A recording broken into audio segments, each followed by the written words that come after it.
Haya ni maeneo ya Itigi, eneo jingine la kibiashara ambapo lazima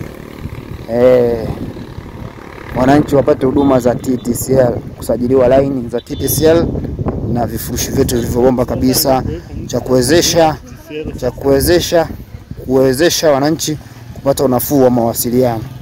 Hapa tunakwambia rudi nyumbani kumenoga, rudi nyumbani au sajili line za TTCL halafu uishi kidigitali zaidi.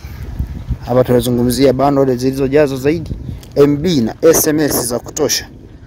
Mambo mazuri kutoka TTCL. Rudi nyumbani, tunaishi kidigitali zaidi. Maeneo ya Itigi kama unavyoona, mandhari nzuri. Hapa ni mabanda ya posta. Hapa ni nyumba za quarters za posta. Tupo hivi, barabara nzuri, hali ni shwari. Nyumbani kunazidi kunoga zaidi. Vipi mambo yanaendaje madam? Mambo yako poa sana.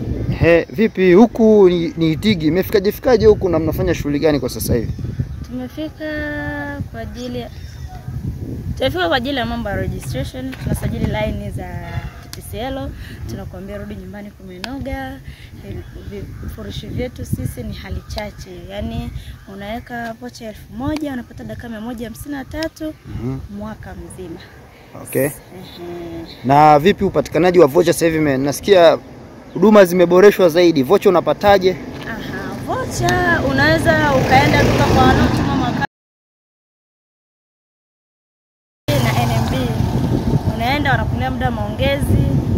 Bila shaka unapata kuanzia 1500, 1000 na kuendelea, na hakati salia haina mkato. Okay, kwa namna nyingine tena unaweza kusema kwamba mteja wetu sasa hivi akiwa na mtandao wote akiweka pesa anaweza akanunua muda wa maongezi, si ndivyo? Ndio. Okay. Popote pale. Okay.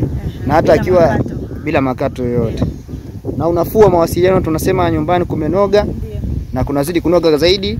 Hapa tukiwa Itigi tunahakikisha basi unafuu wa mawasiliano tunaupata. Nyumbani kuna noga zaidi. Yes, TTCL tunasema rudi nyumbani, ishi kidigitali zaidi. Yes. Asante sana, tuwe wa kwanza kutumia mtandao wa nyumbani maana kumenoga.